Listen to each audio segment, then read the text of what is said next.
clase. Ya regresando entonces, nos falta ver el último de los 4 grupos, de los Incoterms, el grupo D. Como habíamos dicho hace una hora y algo, hora y media, son 4 grupos en los Incoterms. El grupo E, el F, el C y el D. Ahora nos falta el último grupo, D, que si recuerdan decía que su definición es de llegada, por lo tanto el concepto de entrega como tal, la entrega se daría aquí, por la zona de casi el almacén del importador, ¿no? El primero de estos 5 terms del grupo D, obviamente empieza con la letra D, es el Incoterm DAT, que significa Delivered at Terminal o entregada en terminal. Bajo DAT, el precio de la mercancía cotizada incluye fletes y seguro hasta punto de destino, además de hacer el despacho de exportación, ¿no? Un comentario importante, si se fijan, las líneas de costo y riesgo, que en el grupo E y en el grupo F, si bien iban avanzando en cuanto al punto en que se transferían del vendedor hacia el comprador, iban juntas, en el grupo C se separaban, el riesgo se transmitía en un punto y el costo en otro. Ahora que estamos en el grupo D, nuevamente se juntan las dos líneas, ¿no? Es decir, que el costo y el riesgo se vuelven a transmitir en el mismo momento y en el mismo lugar.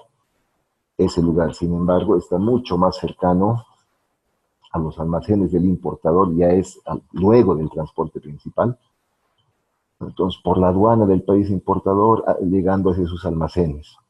El primero de los Incoterms de este grupo, DAT entregada en terminal, como su nombre nos dice, obliga al vendedor a que contrate transporte y seguro hasta punto de destino, no es puerto, es punto, lo cual se confirma por el gráfico que nos muestra que es para cualquier medio de transporte, ¿no ve?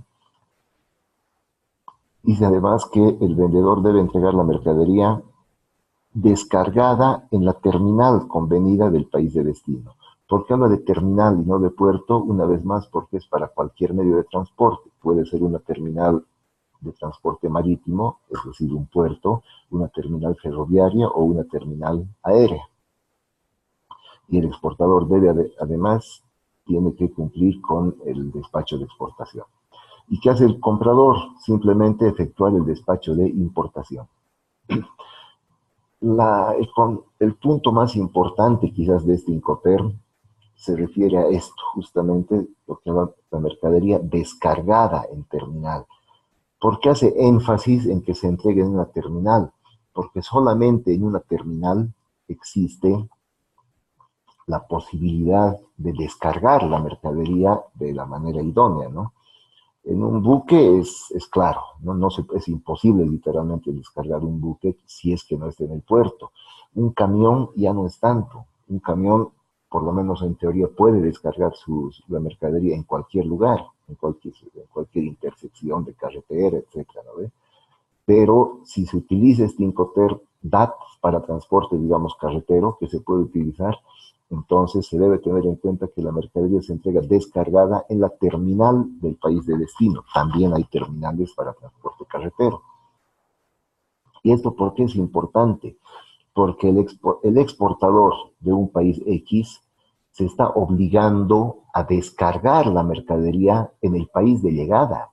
Y eso es muy difícil de asegurar. Digamos que nosotros como bolivianos exportamos a Alemania, para mantener el ejemplo que decíamos hace un rato, y es transporte marítimo. Llega al puerto de Hamburgo.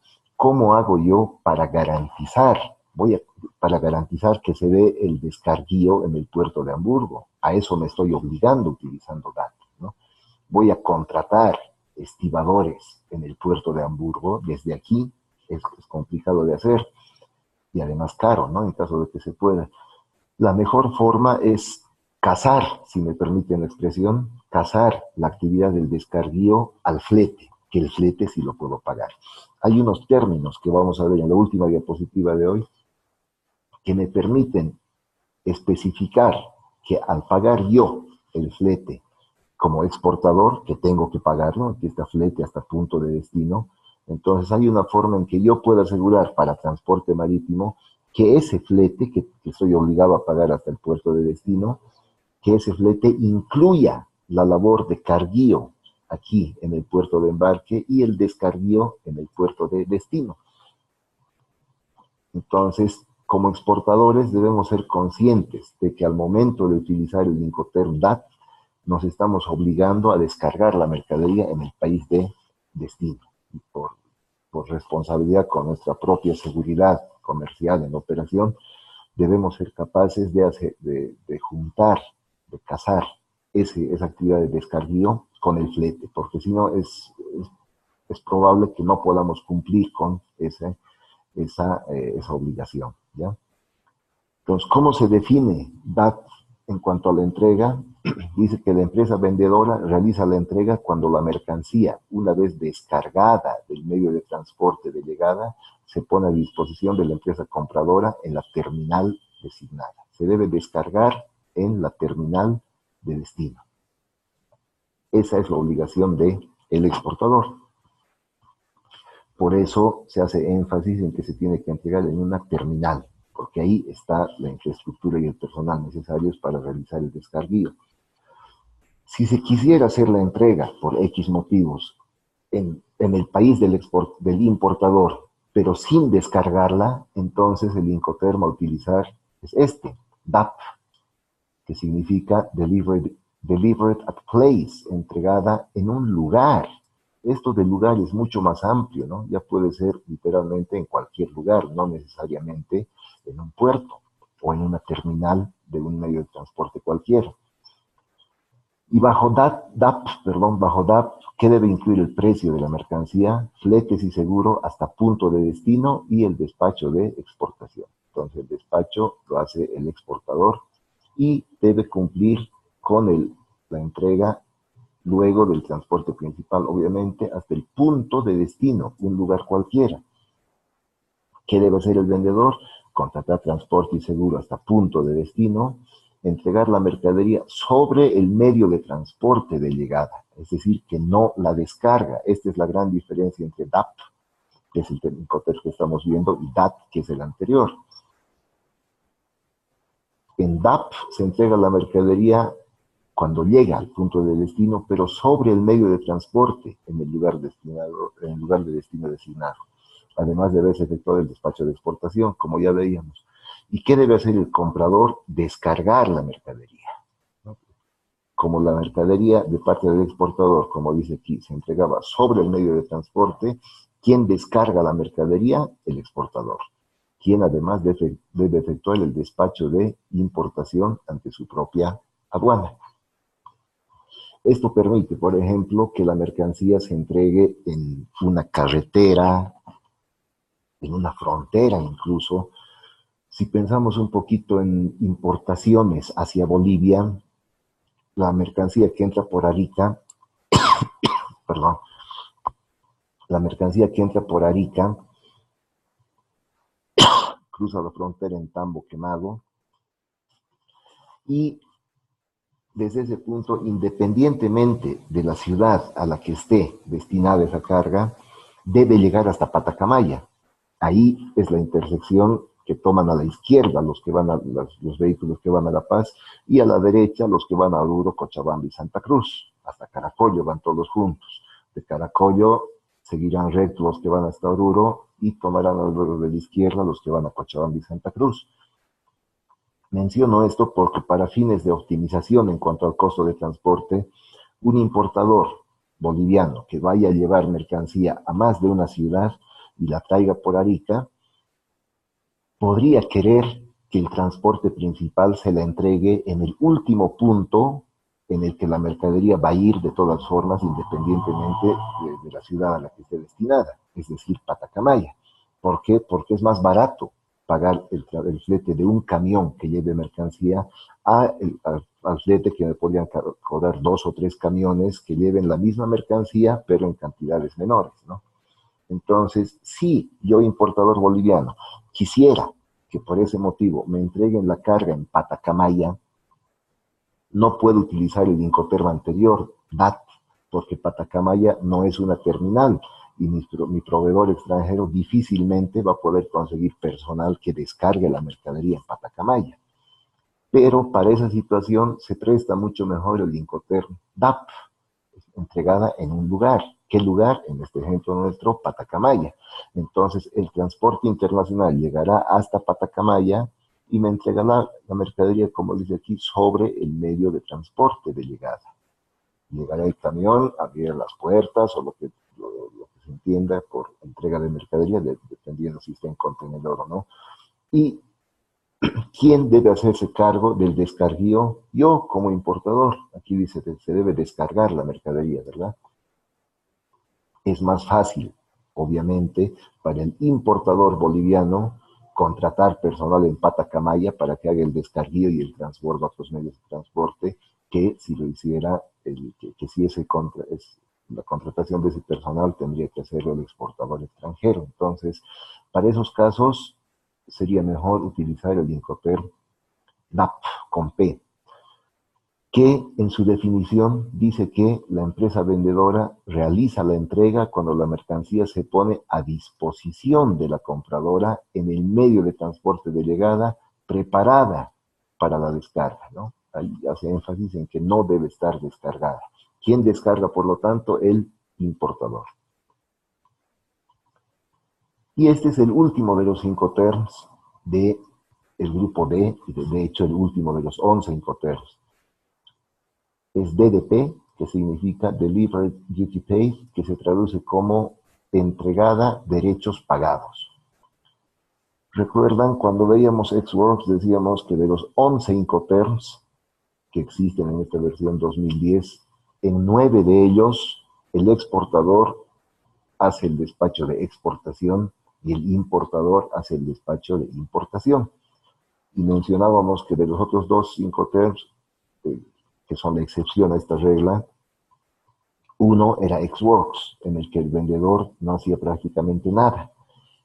El otro es este, BDP, donde el exportador es el que no hace nada. Si se fijan, aquí el costo y el riesgo se transmiten en los almacenes del importador, básicamente, ¿no? Aquí. Por lo tanto, todas las tareas que se deban realizar para llegar hasta este lugar las asume el exportador. Y eso se refleja en la conformación del precio de la mercancía, que debe incluir fletes y seguro hasta punto de destino, ¿no? Ese punto por lo general son los predios del importador, su almacén, o lo que fuera, ¿no? Y además debe efectuar despacho de exportación y despacho de importación. Es decir, que el vendedor debe hacer el despacho de exportación ante su aduana y además debe hacer el despacho de importación, ante la aduana del país importador. El hacer este despacho de importación implica, si fuera una importación hacia Bolivia, hacer el despacho de importación, llenar la DUI, pagar todos los derechos de importación que incluyen el arancel, el GA en el caso boliviano, más el IVA, y si fuera el caso ICE e IEHD, ¿no? Hacer todo eso puede ser complicado, por eso DDP tampoco es un término que se use muy a menudo. Pero si se utiliza, ¿qué es lo que debe hacer el vendedor? Contratar transporte y seguro hasta punto de destino. Esta es una sola frasecita, pero implica todo, ¿verdad? Contratar transporte y seguro desde aquí hasta aquí. Transporte y seguro hasta punto de destino. Entregar en el punto convenido en el país de destino y efectuar el despacho de exportación y despacho de importación en el país de destino. Entonces, eso nos muestra que es de verdad un Incoterm que exige mucho al exportador. Él debe hacer todo absolutamente, excepto descargar en el almacén del importador. Lo único que hace el importador es recibir la mercancía ya desaduanizada, ya despachada para importación, y debe descargarla, nada más. El concepto de entrega bajo DDP nos dice que el vendedor entrega la mercancía cuando ésta se pone a disposición de la compradora, despachada para la importación.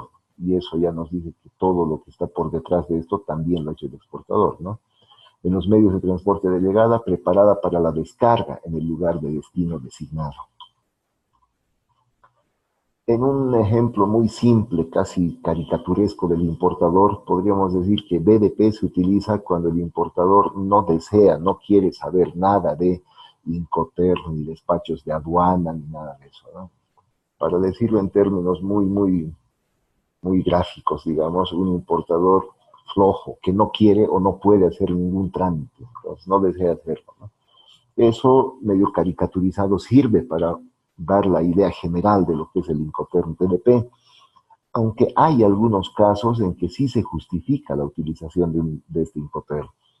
Por ejemplo, yo conocí el caso de una empresa minera que para su proceso en la planta necesitaba importar un reactivo químico que era no solamente tóxico, era venenoso, ¿no? Entonces, venían unos barriles pequeños, en caso de que en un choque o algo de eso, esos barriles se rasguen, no era necesario que se tome, que se ingiera el líquido que estaba ahí dentro. Simplemente si se inhalaba el gas que estaba saliendo de esos envases, en este caso dañados, podían ocasionar la muerte de las personas que inhalen ese gas en un espacio de 3 a 4 minutos, en un tiempo de 3 a 4 minutos. Entonces eso es realmente peligroso, ¿no?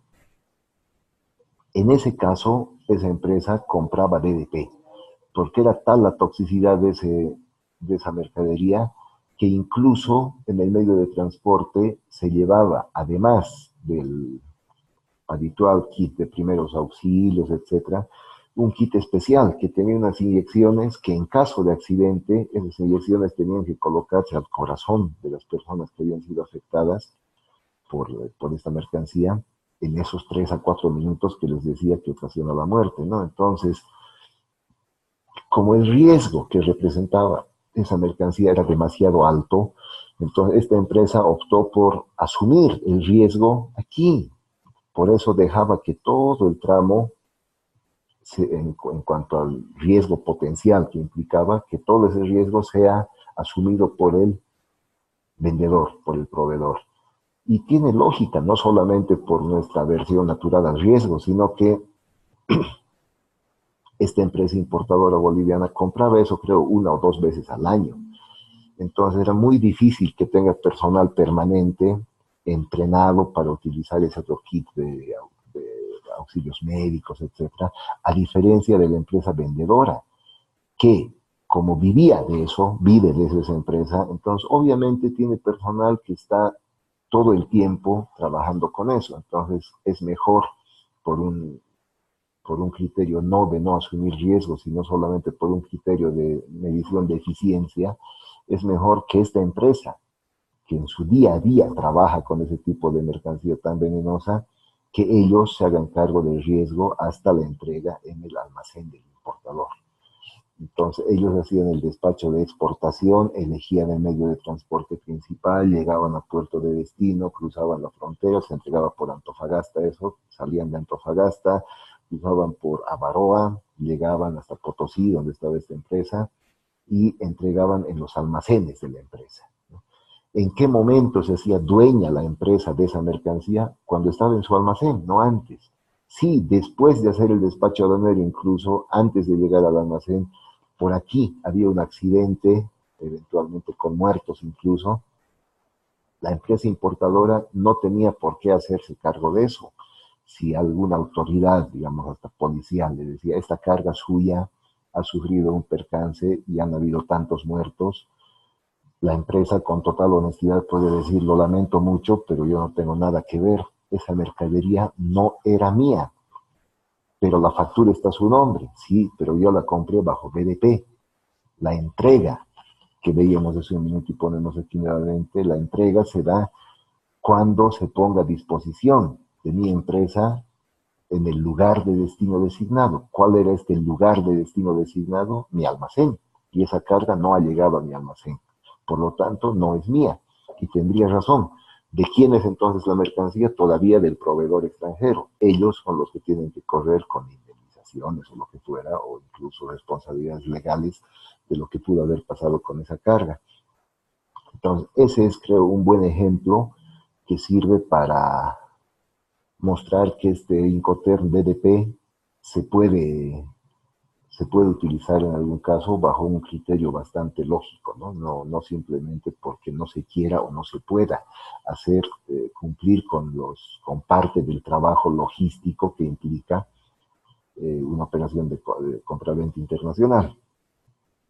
Esta empresa sí era muy capaz de manejar cualquiera de los 11 Incoterms, pero en este caso particular prefirió hacerlo bajo DDP por lo que acabamos de mencionar.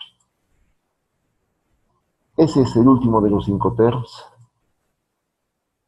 de tal forma que ahora vamos a empezar a ver lo que les decía, algunos comentarios, algunas generalidades que creo son importantes. La primera de las cuales dice que se debe incluir una referencia a estos términos en los contratos de compraventa. Entonces, esto, ¿a qué me refiero con esto? Que en el contrato de compraventa, en algún lugar, consejo mío, que sea en la parte introductoria del contrato, que diga los términos de compraventa utilizados en este contrato son los Incoterms de la Cámara de Comercio Internacional, versión 2010. Y sí vale la pena poner hasta ese punto de detalle, ¿no? Porque si no se pone la versión, en algún momento cuando haya problemas, discrepancias, etcétera, cada parte, eso es así nomás, va a tratar de buscar el resquicio que le permita asumir menos responsabilidades. Entonces, mejor poner que se van a utilizar los Incoterms de la Cámara de Comercio Internacional, versión 2010. Entonces, con eso se elimina el riesgo de libre interpretación de lo que diga el contrato, haciendo énfasis en que son estos los términos que se deben incluir, que se deben considerar, perdón. Luego, una vez que se especifique el Incoterm a utilizar en cada operación, debe, es obligatorio esto, incluirse un lugar lo más específico posible. Para ilustrar este punto, les comento un caso real de una empresa exportadora boliviana que logró cerrar una venta a la China, pero ¿cuál fue su error que le costó al final? Su cotización decía CIF China. O sea, ya es malo hacer una cotización CIF, nada más. Hay gente que hace FOB o CIF, nada más. Después de cada Incoterm debe existir un lugar lo más específico posible. Si estoy importando, jamás pidan un precio FOB. Tiene que ser precio FOB, puerto Shanghái, puerto de Hamburgo, donde sea. En el caso de Antofagasta, por ejemplo, ya sea bajo FOB o bajo CIF, sería bueno poner no solamente puerto de Antofagasta, Chile, porque Antofagasta tiene dos terminales, ¿no? Una que es EPA y otra ATI, Empresa Portuaria Antofagasta, y otro Antofagasta Transporte Internacional, algo así. Son dos terminales distintas, creo que una pública, otra privada, dentro del mismo puerto. Entonces se debe especificar hasta ese punto. En el ejemplo este que les decía, el exportador boliviano cotizó CIF China, así como si China fuera un país pequeño, ¿no? CIF China. Y el importador le aceptó esa cotización. Aceptada la oferta, empezó a fabricar el empresario boliviano y al despachar la mercancía le dijo que estaba despachando hasta Shanghái. Y el importador chino le dijo, no, yo no quiero la mercancía que me la entregue en Shanghái. Quiero que me la entregue en este otro puerto, un puerto mucho más arriba en la costa china, con menos frecuencias de las navieras más conocidas, ante lo cual el exportador boliviano argumentó y dijo, no, pero el precio que yo le he dado, he calculado con los fletes de Iquique, creo era, o Arica, hasta Shanghái. La respuesta del importador chino fue, no, aquí no dice CIF Shanghái China, aquí dice CIF China, por lo que yo entiendo que me puede entregar en el puerto chino que yo quiera, y yo quiero en este puerto. En los hechos, el exportador despachó la mercancía hasta Shanghái y además tuvo que pagar el flete que él no había considerado inicialmente entre Shanghái y el otro puerto. La verdad no sé si ese flete adicional solamente le disminuyó su margen de ganancia, ojalá haya sido así, o sencillamente le quitó la ganancia, ¿no ve? Pero esa es la importancia de poner un lugar lo más específico posible luego de cada Incoterm. Como mencionábamos hace 2 semanas en nuestra primera charla, no tiene sentido poner un Incoterm sin poner un lugar a continuación. Es como si a nivel personal nos citáramos con otra persona y decimos, ya, en la puerta de tal cine, perdón, decimos, ya nos veremos a las 4 en punto, ¿seguro? Sí, 4 en punto, no me falles, no te fallo. Y no decimos dónde. Es así de absurdo el poner un precio asociado a un Incoterm sin decir cuál es el sitio específico al que se aplique ese Incoterm. No olviden que todo Incoterm tiene asociado un, un tramo de transporte que se debe incluir en el precio. Si no sabemos ese transporte de qué punto a qué punto es, vamos a estar en problemas. Entonces, el punto de destino del transporte es el que debe especificarse a continuación de cada Incoterm, siempre. Ahora, algunos aspectos legales de una norma legal cualquiera del país, de un país determinado, pueden invalidar las especificaciones de los Incoterms. No olviden que, pese a que son tan aceptados ya actualmente los Incoterms, tan utilizados, siguen siendo solamente la publicación de una entidad privada, la Cámara de Comercio Internacional. En caso de que entre en contradicción con algún aspecto legal de un país cualquiera, no hay donde perderse, la norma legal de ese país va a tener más importancia que lo que diga el texto de los Incoterms. Un ejemplo que creo es el primero que nos viene a la mente, bajo Ex-Works y bajo DDP, que son el primero y el último de los Incoterms, habíamos dicho que una empresa debe hacer el despacho aduanero en el país de su cliente o de su proveedor, ¿no ve? En algún caso eso puede ser legalmente imposible.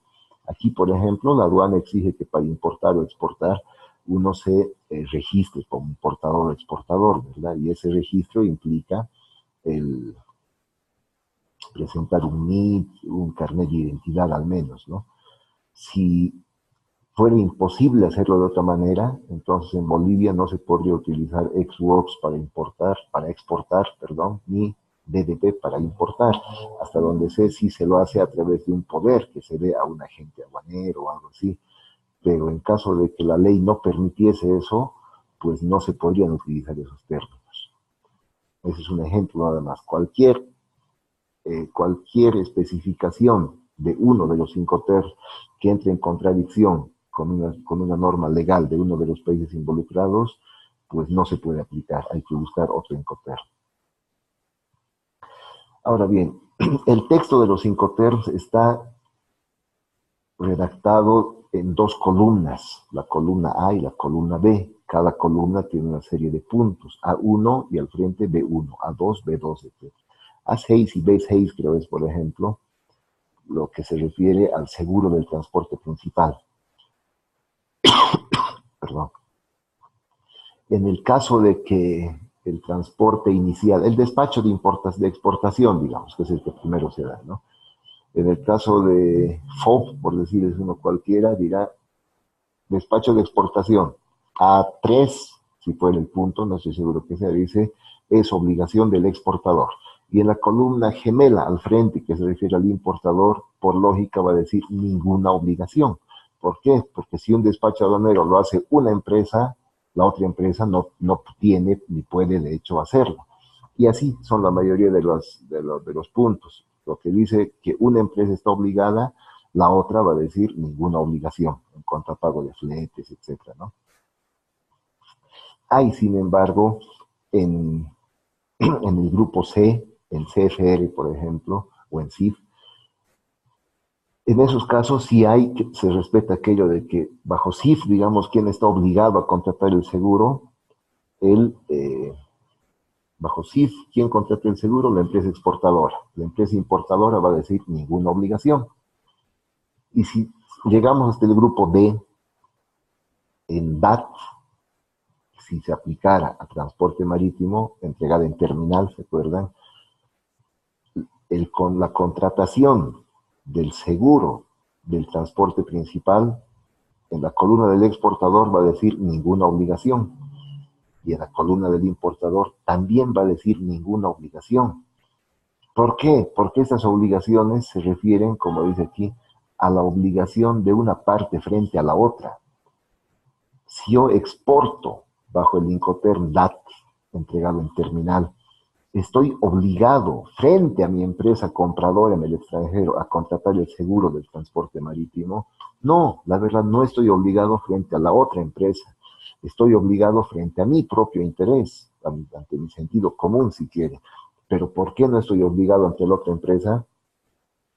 Porque si yo no aseguro la carga que tengo que entregarla, mantengamos el ejemplo anterior, en el puerto de Hamburgo, DAT Hamburgo, descargada en Hamburgo tengo que entregar la carga, yo como exportador boliviano. Por lo tanto, como mi riesgo es hasta ese punto, al puerto de destino, yo debería asegurar el transporte principal, eso es lógico, ¿no? Pero estoy obligado a asegurarla ante mi comprador alemán. No, si fuera CIF, sí estoy obligado ante mi comprador, porque el riesgo es suyo y yo lo estoy asegurando, ¿se acuerdan? Entonces, por eso estoy obligado. Bajo DAT, no estoy obligado ante mi comprador. ¿Por qué? Porque si yo no aseguro la carga en el transporte principal y ese barco, digamos, se hunde, para poner el ejemplo extremo, jamás va a llegar al puerto de Hamburgo. Por lo tanto, yo voy a ser incapaz de cumplir con lo que dice la entrega bajo DAT. Así que el importador no me va a pagar nada, porque no he entregado la carga. Entonces pierdo la carga, pierdo la venta y probablemente pierdo el cliente. Por eso es que tengo que asegurar la carga, pero estoy obligado ante mi propio interés nada más, no ante la empresa compradora. ¿Qué más tenemos aquí entre las generalidades? No se aconseja añadir otras letras a los Incoterms para aclarar conceptos. Bajo Xworks, por ejemplo, voy a poner en el chat lo que en algunos casos se hacía. Este es el Incoterm Xworks y se le añadía CFE o en algún caso C.E. Es con mayúsculas. Eso significaba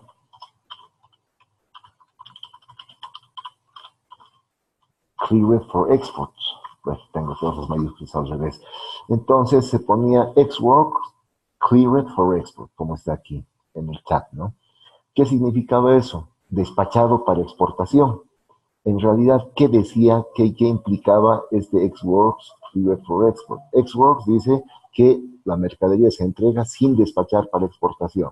Y luego decía despachada para exportación, lo cual en realidad está contradiciendo el Incoterm, ¿no? Porque se acuerdan, Xworks es el único Incoterm en el que el exportador no hace el despacho de exportación. Eso tiene que hacer el importador. Pero si el importador le dice a su proveedor, no, yo no puedo hacer el despacho de exportación en tu país, hazlo tú, pero quiero mantener Xworks. Ese es el error, ¿no? Y se lo quiere subsanar poniendo estas tres letras o esta abreviación CE, que significa despachado para exportación, cleared for export, a continuación de Xworks, lo cual significaba, como les digo, mercancía sin despachar para exportación, despachada para exportación. Una contradicción que en realidad, más que aclarar qué era lo que buscaba hacer, en realidad lo que hace es justamente lo opuesto, confundir más, ¿no? Sin despacho para exportación, con despacho para exportación. Ante un eventual caso de arbitraje o algo de eso, nadie iba a aceptar esa aclaración, ¿no? Porque está contradiciendo al Incoterm antes elegido. Por eso no se aconseja no añadir.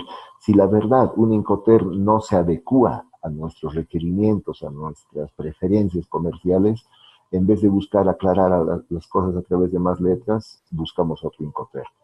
Si de verdad se quiere entregar una mercancía despachada para exportación, entonces no hay que utilizar Xworks, tiene que ser FCA.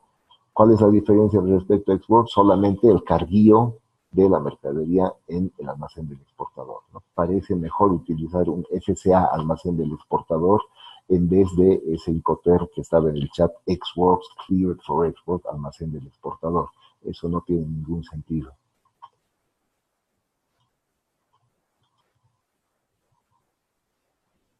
La expresión despacho aduanero se refiere al despacho como tal y a todo otro requisito legal del país en cuestión. Recuerden, en todos los Incoterms decíamos, esta empresa es el despacho de exportación y esta otra es el despacho de importación, ¿no? Entonces, eso de despacho aduanero implica el cumplimiento de todos los requisitos de la aduana del país en cuestión para que la mercadería quede, digamos, desaduanizada para el caso del despacho de importación, ¿no? Muchas veces el despacho aduanero implica el cumplimiento de alguna otra tarea que en rigor no es despacho aduanero. Un buen ejemplo es el de las empresas verificadoras que, que tenían contrato con el gobierno boliviano, por ejemplo, hasta el año 2002, si no me equivoco. En ese caso, para hacer el despacho aduanero, era un requisito legal la presentación de lo que se llamaba el aviso de conformidad, y ese aviso de conformidad tenía un costo para el importador. Han habido importadores que tratando de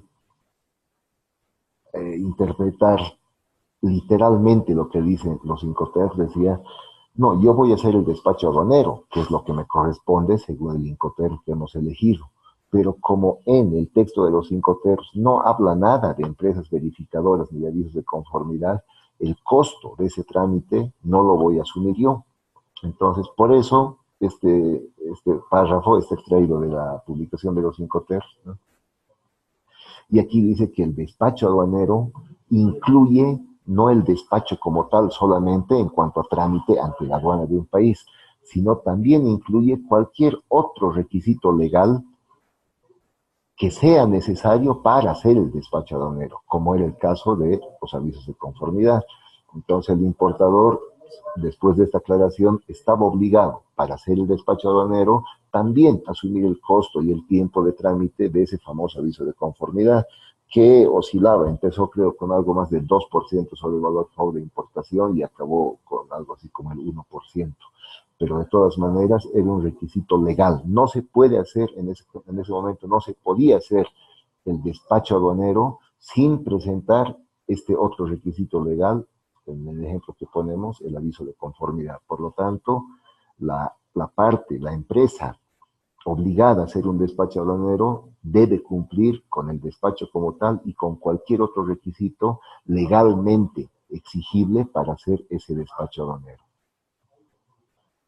Esto es importante, se recomienda utilizar FOB y también CIF solamente cuando las características de la operación y el medio de transporte así lo permitan.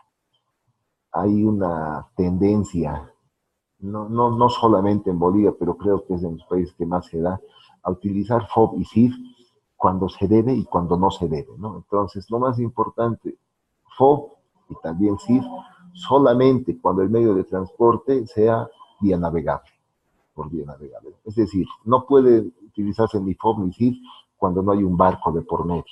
Hay operaciones que aquí para exportar se pone FOB almacén del Alto, FOB aeropuerto, he visto alguna vez, ¿no? Y para importar lo mismo, CIF aduana interior del Alto, aduana interior La Paz, perdón, ¿no? Obviamente no puede ser, tienen que utilizarse otros Incoterms para eso. Esta es una recomendación de la Cámara de Comercio Internacional, utilizar los dos Incoterms solamente cuando el medio de transporte lo permite.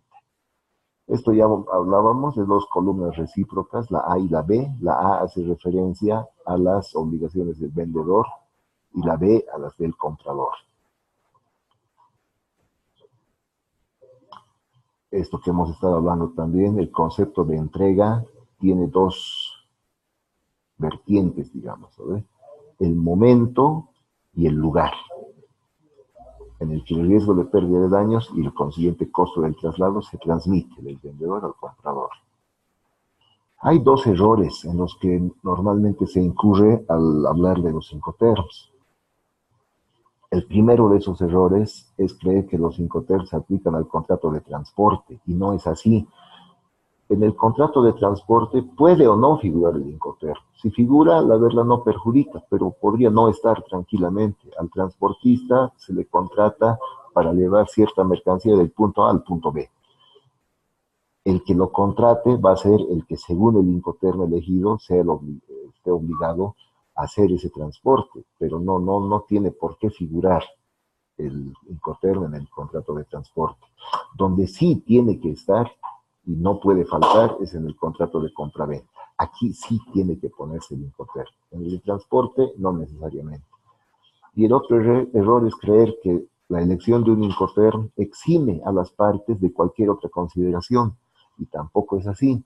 Dos de las obligaciones que no están totalmente aclaradas por el Incoterm son las que veíamos cuando analizábamos CIF y CIP, ¿no? CFR y CIF en realidad. La obligación de quién contrata el transporte principal sí está clara según el Incoterm elegido. Lo que no siempre está claro, en realidad bajo el Incoterm nunca está claro, es qué tipo de transporte.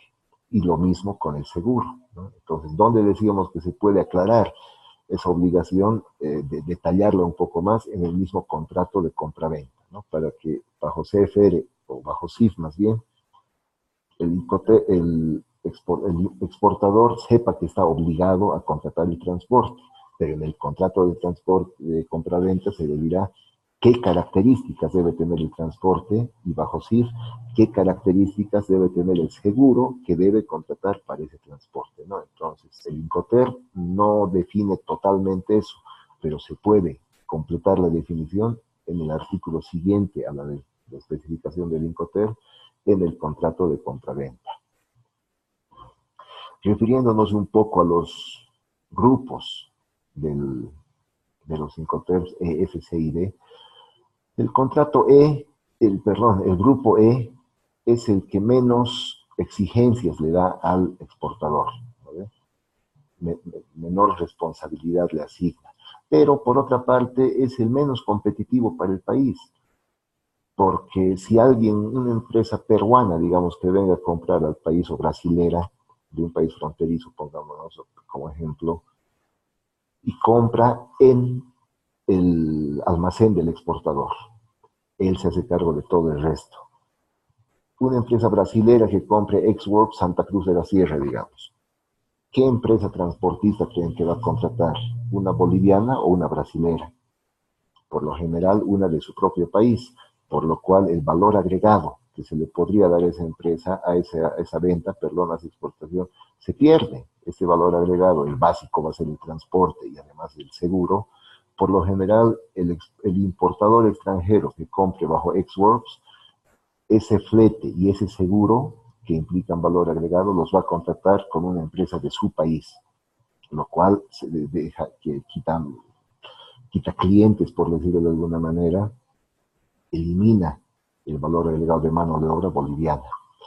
Y además que el exportador bajo Ex-Works corre un doble riesgo, uno fiscal y otro comercial. El comercial porque cuando se vende bajo Ex-Works, no se olviden, no se incluyen impuestos locales. Por lo tanto, el exportador extranjero que recoja la mercadería de nuestro almacén va a comprar ese producto sin impuestos. Y siendo un poco mal pensados, como a veces vale la pena también ser en comercio internacional, ese importador extranjero recoge la mercadería de nuestro almacén, da la vuelta a la esquina y ya no sabemos más de su vida, ¿no? Se podría dar el riesgo de que venda esa mercancía en nuestro propio mercado y lo va a vender más barata porque no tiene impuestos. Por lo tanto, el primer riesgo es comercial. Nos va a pelear nuestro mercado en nuestro propio país, con nuestro producto además. Y además hay un potencial problema fiscal, porque si impuestos internos detecta que se está vendiendo ese producto, que normalmente va a tener una leyenda que diga producto de exportación prohibida su venta en Bolivia, entonces, ¿a quién va a multar, va a considerar culpable? Al empresario exportador, ¿no? Entonces, hay que tener cuidado al usar Ex-Works. De alguna manera, hay que asegurarse que la exportación sea realizada. Si se quiere evitar ese riesgo, lo mejor vender en el Incoterm siguiente, que es FCA, ¿no? FCA y todos los Incoterms del grupo F se suelen utilizar por exportadores que están empezando recién su actividad comercial internacional, ¿no? Y por lo tanto prefieren dejar en manos del importador la contratación de transporte y seguro marítimo y encargarse solamente del despacho aduanero de exportación, que no es muy complicado, dado que no se pagan aranceles a la exportación, ¿no? Lo malo es que cotizando solamente bajo el grupo F, Es decir, que si un importador extranjero nos pide cotización FOB, puerto de origen, y cotización CIF, puerto de destino, es normalmente lo mínimo que se pide. Y un empresario boliviano le dice, no, nosotros solamente trabajamos con Incoterms del grupo FOB, del grupo F, perdón, le puedo cotizar solamente FOB, por ejemplo. Lo más probable es que ese importador no se comunique más con nosotros y prefiera trabajar con empresas que sí le dan sus cotizaciones del grupo F y el grupo C. ¿Por qué? Porque el trabajo de cualquier importador serio es recibir al menos dos cotizaciones, digamos, FOB Arica y CIF Hamburgo, que es el ejemplo que hemos venido manejando hoy día. ¿Y qué hace? Compara el FOB Arica más el flete que él pueda conseguir, el flete y el seguro, que él contrate a un X precio. La diferencia entre FOB y CIF es esa, ¿verdad? El transporte principal y el seguro del transporte principal. Entonces el comprador alemán, en nuestro ejemplo, va a agarrar nuestra cotización FOB y a eso le va a sumar sus propias cotizaciones de flete y seguro hasta Hamburgo. Y ese total va a comparar con nuestra cotización CIF. Viendo cuál le resulta más barata, va a decidir si nos compra FOB o nos compra CIF. Entonces, si no le damos la opción de que él haga esa comparación, sencillamente no va a querer trabajar con nosotros, va a preferir seguir manejando sus contratos con empresas exportadoras que le puedan cotizar en más de un grupo de los Incoterms. Como consecuencia de lo anterior, los Incoterms del grupo C por lo general se utilizan por exportadores ya más experimentados, ¿no? Que pueden incluir en su propia competitividad la posibilidad de incluir, la posibilidad de trabajar con fletes marítimos más bajos, ¿no? Entonces, si nosotros exportadores bolivianos queremos ser competitivos a los ojos de nuestros compradores extranjeros, no basta con que tengamos costos bajos en nuestro proceso productivo, digamos, mano de obra, materia prima, etc. También nos da o nos quita competitividad ante nuestros competidores extranjeros el hecho de poder conseguir fletes marítimos más bajos. Porque si bien pongámonos con una empresa, pongámonos como ejemplo que tenemos una empresa gemela, ¿ya? Nuestros costos de producción son una empresa competidora que sea igual a la nuestra. Nuestros costos de producción, etcétera, son los mismos. Por lo tanto, nuestro precio de venta debería ser el mismo. Pero si ese precio de venta tenemos que hacerlo bajo un Incoterm del grupo C, lo que va a sacar la diferencia a favor de uno va a ser la capacidad de la empresa de encontrar fletes marítimos y seguros para ese transporte más baratos. Si yo puedo encontrar un flete que sea 5% más barato del que va a encontrar mi competidor, entonces voy a ser 5% más barato en mi oferta final. Y es más razonable suponer que me van a comprar a mí, no porque sea más eficiente en mi proceso productivo como tal, sino porque he sido lo suficientemente hábil de encontrar fletes marítimos y primas de seguro más baratas que mi competidor.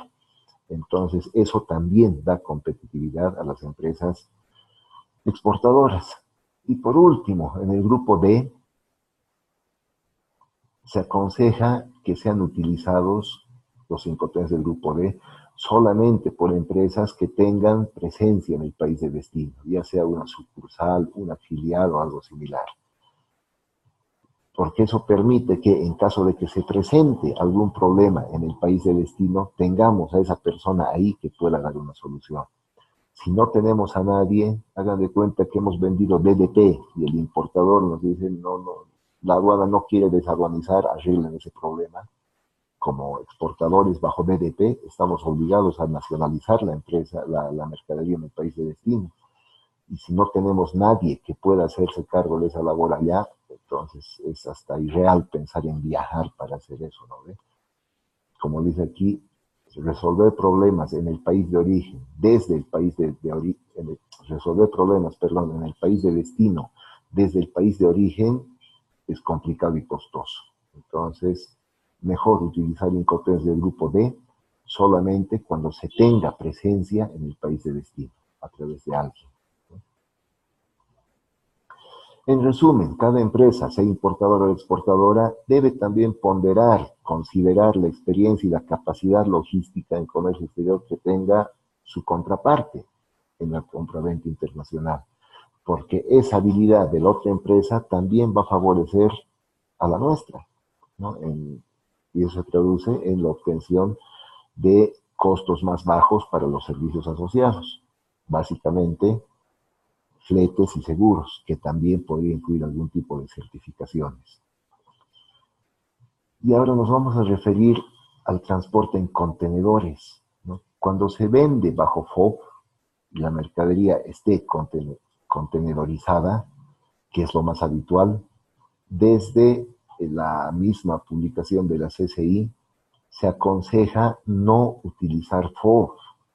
Sé que esto suena medio raro porque la respuesta cuando digo eso suele ser automática casi. Me dicen, pero si siempre se trabaja así, es cierto, siempre se trabaja así, pero no es lo mejor. Cuando se utilice contenedores, no utilicen FOB. ¿Por qué? Porque FOB, si recuerdan, especifica que la entrega se hace poniendo la mercadería a bordo del buque.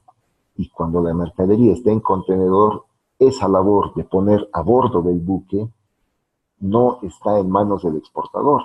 El exportador físicamente entrega la mercadería a la autoridad portuaria.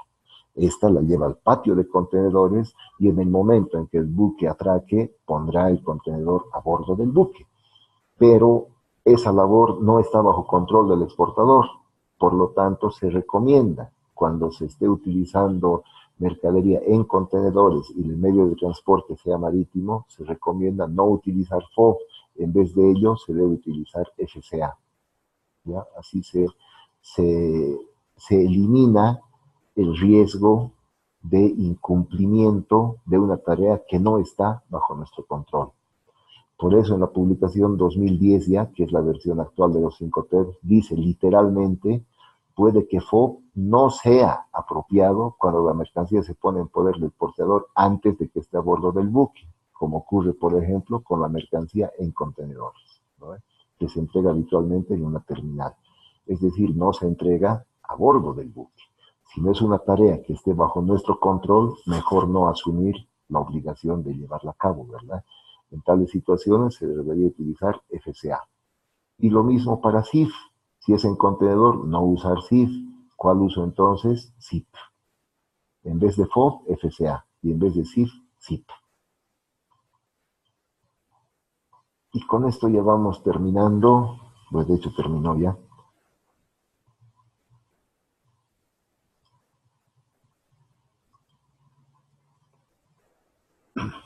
Vamos a quedarnos con la última diapositiva nada más. Aquello de que exige o recomienda fuertemente no utilizar ni FOB, por esa.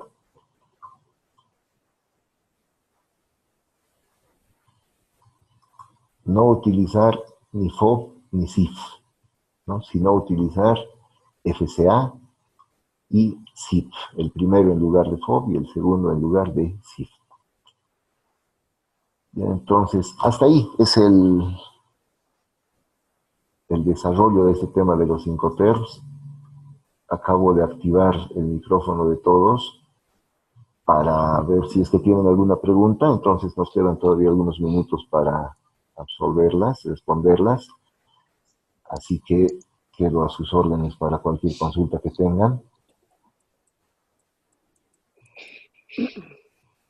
Hola. Sí, lo escucho.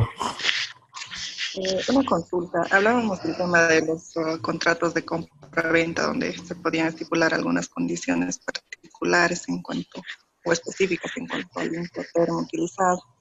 Sí. ¿Hay alguna norma que en realidad nos obliga a tener un contrato de compra-venta, o podría no existir en algunos casos este contrato?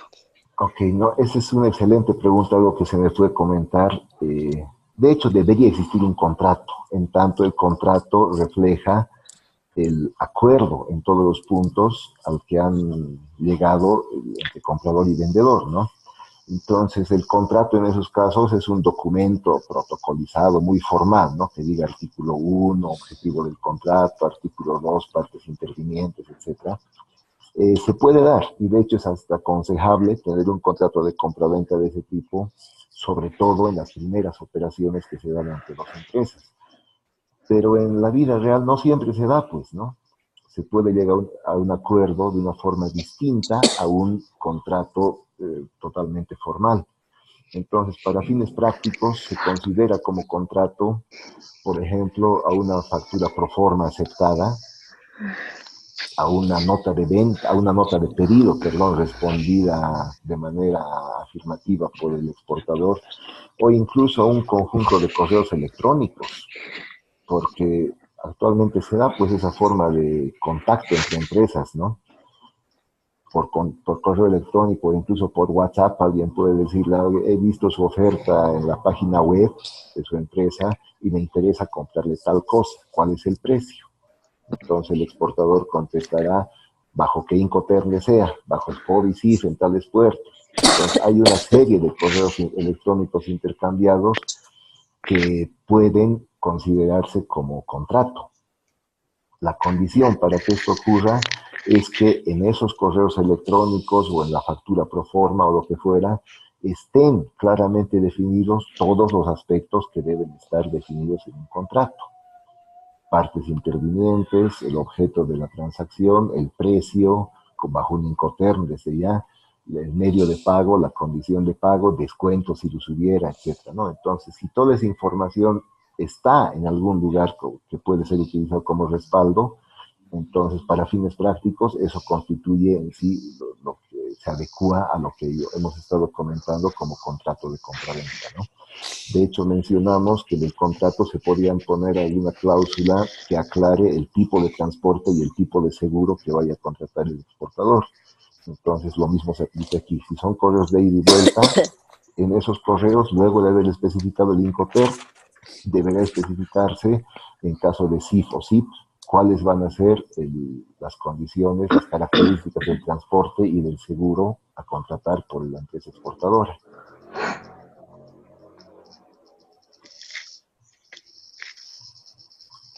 ¿Sí más o menos quedó clara la respuesta? Sí, muchas gracias. Ok, no, gracias a ustedes por preguntar. Sí. Otra consultita. En cuanto al tema del despacho aduanero como tal, entiendo que es todo un proceso, el concepto que abarca lo que es despacho aduanero. En lo que es la norma tributaria, en el tema de una importación, por ejemplo, el momento en que yo me apropio de lo que es un crédito fiscal de una importación, me dice como tal, que ocurre el despacho aduanero. ¿En qué momento yo debo considerar que ya se tiene consolidado, ya se tiene ocurrido como tal el despacho? Ya, el despacho aduanero es una expresión que implica el cumplimiento de las características que define la propia ley de aduanas del país en cuestión, ¿no? Entonces, el despacho aduanero de exportación deberá cumplir con lo que dice el país del cual se está exportando, y el de importación lo propio, ¿no? Si, digamos, nosotros como bolivianos somos importadores, debemos ver primero bajo qué régimen estamos importando. Lo lógico sería, lo más normal es hacerlo bajo el régimen de importación a consumo, pero podría estar importando bajo el régimen de importación temporal para perfeccionamiento activo, por ejemplo, que es lo que aquí se conoce como RITEX, ¿no? Hay también el régimen de tránsito aduanero, etcétera. Consideremos el más habitual, el de importación a consumo, ¿no? ¿A qué nos obliga el despacho aduanero para ese régimen?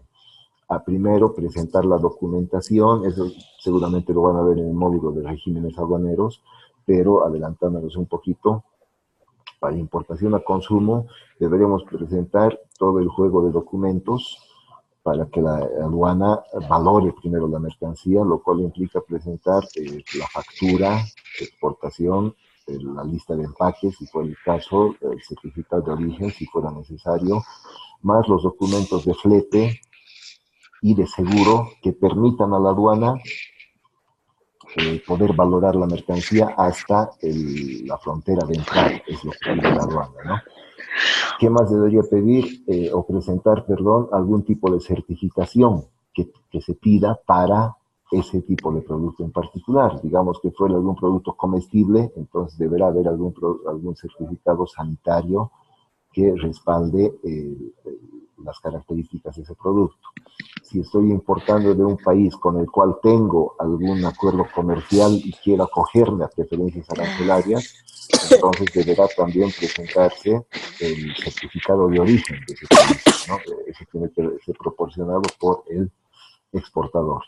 Entonces, en líneas generales son esos los requisitos, más el cumplimiento de las obligaciones, digamos, formales, ¿no? El presentar en ciertos plazos, etcétera, que como les digo, depende del régimen aduanero que se esté utilizando y del tipo de carga que sea, ¿no? Si se requiere mayor orientación al respecto, se puede trabajar por lo menos algunas veces con un agente aduanero. Actualmente la contratación de un agente aduanero ya no es obligatoria, pero sí se recomienda para los casos en que todavía el importador no tenga bien claro cómo hacer todo ese trámite y cuáles sean los requisitos a cumplir. Entonces, así en líneas generales son esas las obligaciones, básicamente las que vienen especificadas en el régimen aduanero que se vaya a utilizar.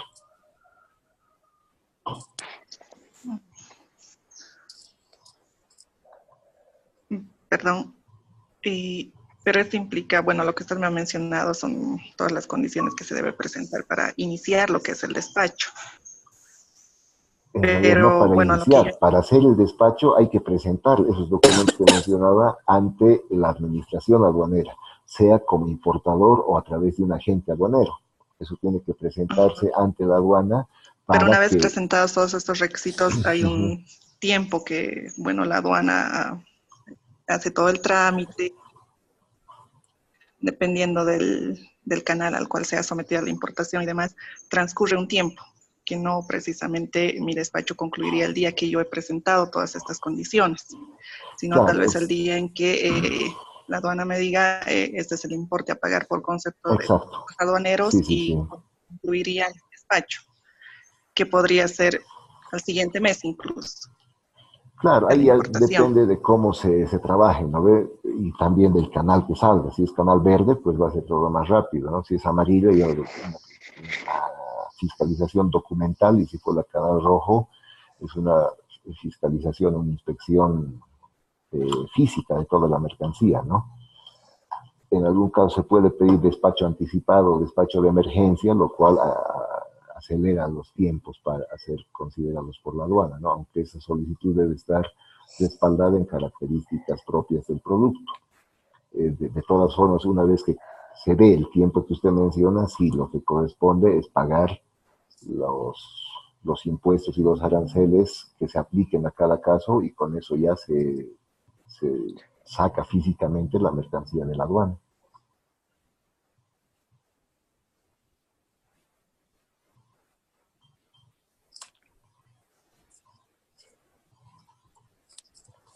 Ahora, disculpen, el tema del despacho anticipado concretamente, no sé si me podría aclarar un poquito. Eh, yo entiendo que yo determino mi importe a pagar en cuanto a tributos aduaneros a través del llenado del formulario y demás en el sistema de la aduana. ¿En qué momento la aduana me dice, no, este importe no es el correcto y usted tiene que hacer un pago adicional de lo que corresponde a estos tributos aduaneros? El despacho anticipado sí, se asume un monto previo, y el despacho se hace apenas, se hace de manera anticipada, como su nombre lo dice, incluso con copias de algunos documentos, ¿no? Luego la aduana sí va a recibir la mercancía como tal y la documentación original, y en caso de que los datos del despacho anticipado que hayan sido declarados no correspondan a la información final recibida, la aduana sí tiene el derecho de hacer algún ajuste, ¿no?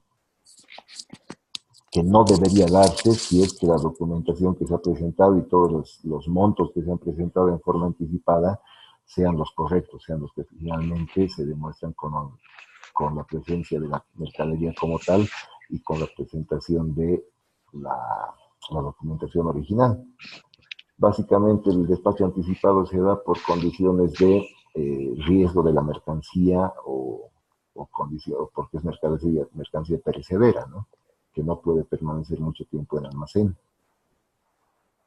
pero como usted dice, sí está, luego la aduana tiene la facultad de revisar y ver que la documentación y básicamente la información presentada en forma anticipada corresponda a lo que a lo que se ve una vez que la mercancía y la documentación original ya está en poder de la aduana. ¿Y esta verificación se la hace cuando es canal amarillo o rojo necesariamente, o en el canal verde se puede realizar? Claro, porque como no es documentación original, incluso cuando sea canal verde, ya la documentación tiene que ser verificada si quieren, ¿no? Pero como les digo, eso, no sé si han visto ya el módulo de regímenes aduaneros o lo van a ver recién. Es ahí donde pues, el corazón del tema es ese, ¿no? Ya, muchísimas gracias. No, porque a ustedes.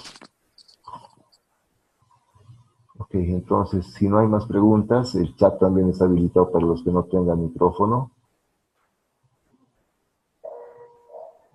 Parece que no hay más, entonces, primero dejamos a ver qué he hecho aquí.